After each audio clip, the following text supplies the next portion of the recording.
안녕하세요. 오늘 저희와 함께 좀 깊이 파헤쳐볼 이야기는요, 아주 특별한 탄생 예언에 관한 겁니다. 어떤 천사가 한 아이의 탄생을 알리면서 그 부모님뿐만 아니라 많은 사람도 그의 태어남을 기뻐하리니 라고 선언했다는 거예요. 한 아기의 탄생이 어떻게 이렇게까지 큰, 그것도 많은 사람의 기쁨이 될 수 있었을까요? 네, 정말 흥미로운 지점이죠. 보통 아기가 태어나면 가족이나 가까운 사람들이 기뻐하는데 이 예언은 뭔가 훨씬 더 광범위하고 강렬한 기쁨을 말하고 있거든요. 그 기쁨의 성격부터가 좀 남다른 것 같아요.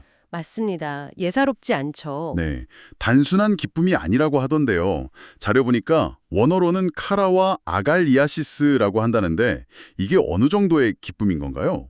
이건 정말 상상하기 어려울 정도의 기쁨이라고 할 수 있습니다. 카라가 우리가 보통 아는 그런 기쁨이라면요. 아갈리아시스는 뭐랄까 황홀경에 가까운 상태. 너무 기뻐서 어쩔 줄 몰라 막 뛰고 소리치는 그런 상태를 의미해요. 뛰고 소리칠 정도요? 네. 그래서 자료에서도 이 기쁨을 예를 들면 월드컵 16강 진출이나 와. 월드컵 16강이요. 네, 심지어 8.55 광복 같은 정말 온 국민이 함께 환호하는 그런 역사적인 순간의 기쁨에 비유하고 있어요. 와, 광복의 기쁨이라니. 아니, 한 아기의 탄생이 그런 수준의 기쁨을 가져온다는 건 이건 정말 엄청난 예언인데요. 그렇죠? 도대체 왜 이렇게 엄청난 기쁨이 예고된 걸까요? 그 이유가 오늘 저희가 좀 자세히 들여다볼 핵심이 되겠네요. 그렇습니다. 천사가 그 이유를 크게 두 가지로 설명했는데, 첫 번째 이유부터 한번 자세히 보죠. 자료에 따르면 이 아이, 그러니까 세례 요한이 장차 이스라엘 자손을 곧 그들의 하나님께로 많이 돌아오게 할 것이기 때문이라고 합니다. 아, 하나님께로 돌아오게 한다. 이게 당시 이스라엘 백성들의 어떤 영적인 상태와 관련이 깊겠군요. 네, 맞습니다. 그 당시 많은 이들이 하나님과의 관계에서 좀 멀어져 있었거나 영적으로 방황하던 상태였다고 볼 수 있거든요. 세례 요한의 역할은 바로 이 사람들을 다시 하나님께로 인도하는 것. 이게 그토록 큰 기쁨의 첫 번째 이유가 된다는 해석입니다. 그러니까 하나님을 잃어버렸던 백성들이 다시 돌아오는 것, 그 자체가 하나님께도 그렇고 또 공동체 전체에게도 엄청난 기쁨이라는 거네요. 그렇죠. 영적인 회복을 갈망하던 사람들에게는 정말 큰 기쁨이었겠죠. 아, 맞아요. 자료에서 이 기쁨을 잃어버린 자식을 찾은 부모의 심정에 비유하던데 그 마음이 이제 좀 이해가 되네요. 하나님께서 당신의 백성들이 돌아오기를 얼마나 애타게 기다리셨을지, 그리고 마침내 돌아왔을 때 그 감격이, 와. 네, 그 감격이 정말 크겠죠. 그래서 카라와 아갈리아시스라는 그런 엄청난 표현을 쓴 거군요. 정말 가장 큰 기쁨이라고 할 만합니다. 그렇죠. 잃어버렸던 관계가 회복되는 데서 오는 그 근원적인 기쁨, 그것만큼 강력한 건 없을 테니까요. 이게 이제 세례 요한의 탄생이 가져올 첫 번째 기쁨의 차원이었습니다. 그렇다면 두 번째 이유는 뭐였나요? 단순히 사람들을 하나님께로 이끄는 것, 그것 이상의 역할이 또 있었던 건가요? 네, 그렇습니다. 두 번째 이유는 요한이 곧 오실 메시아, 그러니까 예수 그리스도를 위해서 길을 예비하는 역할을 하기 때문이라는 겁니다. 누가복음 1장 17절 보면 주를 위하여 세운 백성을 준비하리라 이렇게 되어 있죠. 주를 위해 백성을 준비한다. 네, 이게 마치 중요한 손님을 맞이하기 전에 집을 막 청소하고 길을 정돈하는 것처럼요. 사람들이 메시아이신 예수님을 제대로 알아보고 또 받아들일 수 있도록 그 마음의 준비를 시키는 역할을 한다는 뜻입니다. 마음의 준비. 이거 흥미로운 표현인데요. 구체적으로 어떤 준비를 시킨다는 걸까요? 예를 들면 사람들의 그 굳어진 마음, 또 잘못된 생각들, 이런 것들을 깨트리고 회개를 통해서 좀 부드러운 마음 상태로 만드는 거죠. 아, 마음밭을 갈아엎는 느낌이네요. 맞아요. 그래야 예수님께서 전하시는 그 복음이라는 씨앗이 잘 뿌리내릴 수 있을 테니까요. 세례 요한의 그 광야에서의 외침이나 세례가 바로 이 마음밭에 기경하는 그런 준비 작업이었던 셈입니다. 들어보니까 세례요한의 사명은 정말 처음부터 끝까지 이 준비라는 단어로 딱 요약될 수 있겠네요. 사람들을 하나님께로 돌아오도록 준비시키고 또 예수님을 맞이하도록 준비시키고. 정확합니다. 준비, 이게 그의 존재 이유이자 사명 그 자체였죠. 그런데 이 준비라는 개념이 비단 세례 요한에게만 해당되는 이야기는 아닌 것 같아요. 우리 삶과도 아주 밀접하게 연결되어 있는 것 같습니다. 그렇죠. 저도 그 생각했어요. 우리는 살면서 끊임없이 뭔가를 준비하잖아요. 당장 내일 발표를 위해 자료 준비하고 몇 달 뒤 여행 가려고 계획 세우고 또 더 먼 미래를 위해서 뭐 공부를 하거나 경력을 준비하기도 하고요. 자료에서도 우리가 평균 한 80년 정도 되는 인생을 잘 살아가려고 참 많은 시간과 노력을 들여서 준비한다고 지적하더라고요. 네, 그런데 바로 그 지점에서 이 자료는 한 걸음 더 깊이 들어갑니다. 우리가 이 땅에서의 삶을 위해 그렇게 열심히 준비하는데 과연 그게 전부일까? 성경은 이 세상 이후에 다음 세상, 그러니까 하나님의 나라가 있다고 말하는데 그렇다면 그 영원한 세상을 위해서는 우리가 무엇을 또 어떻게 준비해야 하는가? 이런 질문을 던지는 거죠. 아, 그 관점의 전환이 상당히 좀 충격적인데요. 우리가 이 땅에서의 80년을 위한 준비에는 막 몰두하다가 정작 그 영혼을 위한 준비는 그냥 놓치고 있을 수도 있겠다. 이런 생각이 드네요. 네, 그럴 수 있죠. 그럼 자료에서는 그 영혼을 위한 준비로 뭘 이야기하나요? 여러 가지가 있겠지만 그 핵심으로 선한 영향력을 강조합니다. 선한 영향력이요? 네. 그러니까 내가 가진 어떤 긍정적인 홈, 또 좋은 모습들을 내 주변 사람들에게 이렇게 흘려보내는 삶, 그 자체가 가장 중요한 영적인 준비라는 거예요. 아, 선한 영향력. 이게 그냥 단순히 착하게 사는 거랑은 좀 다른 의미일까요? 네, 조금 더 적극적인 개념이라고 볼 수 있어요. 단순히 죄를 짓지 않고 사는 그런 소극적인 차원을 넘어서요. 나의 말과 행동, 또 삶의 태도를 통해서 예를 들면 내 자녀, 이웃, 동료들, 더 나아가서는 아직 하나님을 잘 모르는 사람들에게까지 긍정적인 변화를 일으키고 그들이 하나님께 좀 더 가까이 나아가도록 돕는 그런 삶을 의미합니다. 아, 다른 사람들을 돕는 삶이군요. 그렇죠. 자료는 이게 하늘의 상급을 쌓는 행위와도 연결된다고 보고 있어요. 결국 나 혼자 잘 사는 걸 넘어서 다른 사람들의 영적인 유익을 위해서 사는 삶, 이게 영혼을 준비하는 가장 확실한 방법이라는 통찰인 거죠. 와, 타인의 영혼을 위한 삶이 곧 나 자신의 영혼을 준비하는 길이다. 정말 중요한 메시지네요. 그런데 이렇게 다른 사람들을 준비시키는 역할을 맡았던 세례 요한을 보면요. 그 자신이야말로 정말 철저하게 준비된 사람이었다는 점이 또 놀라워요. 맞습니다. 당연하죠. 다른 사람을 준비시키려면 본인부터 제대로 준비가 되어 있어야 하니까요. 세례 요한의 준비 과정은 정말 특별했고 어떻게 보면 좀 혹독하기까지 했습니다. 혹독했다고요? 네. 그 준비됨의 첫 번째 측면은 그가 주 앞에 큰 자가 되도록 준비되었다는 그 겁니다. 앞에 큰 자. 나중에 예수님께서도 직접 여자가 낳은 자 중에 요한보다 큰 이가 없다고 하셨잖아요. 정말 대단한 평가인데 어떻게 그렇게 큰 자가 될 수 있었을까요? 자료에 따르면 그건 철저한 자기 부인을 통해서 가능했다는 겁니다.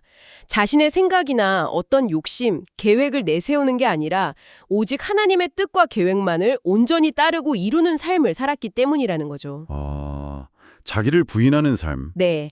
그래야만 사람들을 자기 자신이 아니라 하나님과 그리스도께로 정확하게 인도할 수 있었으니까요.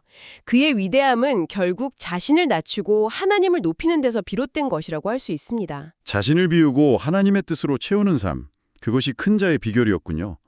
그의 준비는 또 어떤 모습으로 나타났나요? 두 번째는 그의 삶의 방식 자체가 아주 구별된 나시린의 삶이었다는 점입니다. 나시린요? 삼성 같은. 네, 맞아요. 나시린은 구별된 자, 헌신된 자라는 뜻인데 구역시대부터 하나님께 특별히 자신을 바치기로 서약한 사람들이었죠. 삼손이나 사무엘 선지자처럼요. 세례 요한은 평생을 나시린처럼 살면서 포도주나 독한 술을 마시지 아니하며 자신을 거룩하게 지켰습니다. 포도주나 독한 술을 마시지 않는 것. 이게 왜 그렇게 중요한 준비였을까요? 단순히 술을 안 마시는 것 이상의 의미가 있었을 것 같은데요. 네, 그렇습니다. 당시 포도주나 독주는 그냥 음료가 아니라 어떤 세상적인 기쁨, 축제, 인간적인 쾌락을 상징하는 대표적인 요소였어요. 아, 그런 상징성이 있었군요. 네, 이것들을 멀리했다는 건 세상이 주는 즐거움이나 어떤 육체의 욕망에 휘둘리지 않고 오직 하나님의 인도하심과 통제 아래 자신의 삶을 두겠다는 아주 강력한 의지의 표현이자 훈련이었던 셈입니다. 그렇군요. 자기 육체와 욕망을 다스림으로써 온전히 하나님께 속한 자임을 보여주는 방식이었네요. 그렇죠. 공적으로 드러내는 방식이기도 했고요. 아하, 세상의 즐거움 대신 하나님께 온전히 집중하기 위한 그런 의식적인 구별됨의 표현이었군요. 들어보니 정말 철저한 준비 과정이었네요. 그런데 세 번째 준비는 정말 입이 떡 벌어질 정도예요.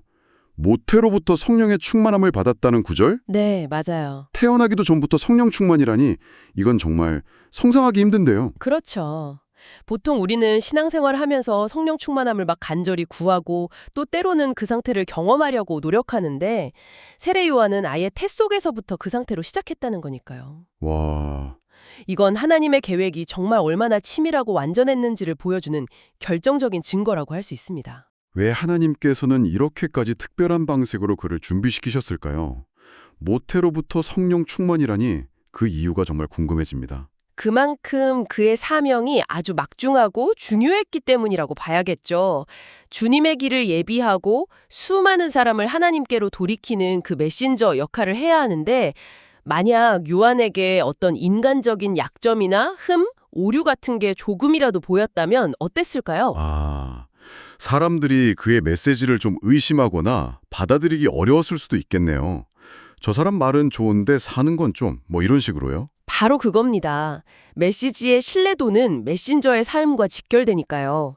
그래서 하나님께서는 아예 그가 세상에 태어나기도 전 어머니 뱃속에 있을 때부터 성령으로 충만하게 하셔서 죄의 영향력이나 인간적인 실수로부터 그를 완벽하게 보호하신 거죠. 완전한 보호? 네, 오직 하나님께서 맡기신 사명에만 흠 없이 집중할 수 있도록 거의 완전 무결한 상태로 준비시키신 것이라는 해석입니다. 자료에서는 이걸 무결점 상태를 원하셨다 이렇게 표현할 정도예요. 와, 정말 혀를 내두를 정도로 치밀하고 철저한 계획이네요. 잃어버린 자녀들을 단 한 명이라도 더 확실하게 되찾고 싶으셨던 그 하나님의 간절함과 세심함이 느껴지는 대목입니다. 그렇죠. 사람들이 조금의 의심도 없이 그의 메시지를 받아들이고 하나님께 나아오게 하기 위해서 메신저인 세례 요한을 그렇게까지 완벽하게 준비시키셨다는 거군요. 그렇습니다. 세례 요한 개인의 어떤 영광을 위해서가 아니라 그를 통해 이루실 하나님의 그 거대한 구원 계획, 즉 잃어버린 영혼들을 다시 당신의 품으로 이끄시기 위한 하나님의 사랑과 지혜가 담긴 정말 철두철미한 준비 과정이었던 것입니다. 자, 오늘 우리는 세례 요한의 탄생이 왜 그토록 이례적인 그 카라와 아갈리아시스라는 엄청난 기쁨의 예고와 함께 시작되었는지 그 이유를 좀 깊이 파헤쳐 봤습니다. 핵심은 두 가지였죠. 네. 첫째는 그가 많은 사람을 하나님께로 다시 인도할 것이기 때문이었고요. 둘째는 그가 오실 메시아, 예수 그리스도를 사람들이 잘 영접하도록 길을 예비하는 결정적인 역할을 할 것이기 때문이었습니다. 그리고 이 엄청난 사명을 감당하기 위해서 세례 요한 자신이 또 얼마나 철저하게 준비된 인물이었는지도 살펴봤습니다. 자신을 부인하고 주 앞에 큰 자로 선 준비, 또 세상과 구별된 나시린의 삶을 통한 준비, 그리고 심지어 어머니 뱃속에서부터 성령으로 충만하게 되는 정말 인간의 상상을 초월하는 수준의 준비까지 말이죠. 네. 그리고 이 모든 이야기는 결국 오늘 우리에게 준비하는 삶이라는 화두를 던져주는 것 같습니다. 세례 요한을 통해 보여주신 하나님의 그 세밀하고 철저한 계획과 준비는 단순히 2000년 전의 이야기가 아니라 지금도 여전히 준비된 사람들을 통해 이어지고 있다고 저려는 이야기합니다. 이 이야기를 듣고 계신 당신의 삶에서 준비는 지금 어떤 의미를 갖고 있나요? 어쩌면 우리는 정말 눈앞에 보이는 이 세상의 삶, 길어야 100년 남짓한 시간을 위한 준비에는 많은 에너지를 쏟으면서도 어쩌면 영원히 계속될 다음 세상을 위한 준비에는 좀 소홀했을지도 모르겠습니다. 그럴 수 있죠. 자료는 그 영원을 위한 가장 확실한 준비로 선한 영향력을 강조했죠. 다른 사람들에게 긍정적인 영향을 미치면서 그들을 세우는 삶 말입니다. 세례 요한의 탄생이 많은 사람들에게 기쁨의 예고였던 것처럼 어쩌면 우리의 삶 또한 누군가에게 기쁨을 주는 그런 준비된 모습이 될 수 있지 않을까요? 당신의 오늘 하루가 당신의 그 작은 말 한마디와 행동 하나하나가 주변 사람들에게 어떤 선한 영향력으로 다가가서 기쁨을 선물할 수 있을지 한번 돌아보는 건 어떨까요? 네, 그것이야말로 세례 요한의 이야기를 통해 우리가 얻을 수 있는 가장 귀한 통찰이 아닐까 싶습니다. 당신의 삶이 누군가에게 기쁨을 주는 준비된 선물이 되기를 바라면서 오늘 이야기는 여기서 마무리하겠습니다.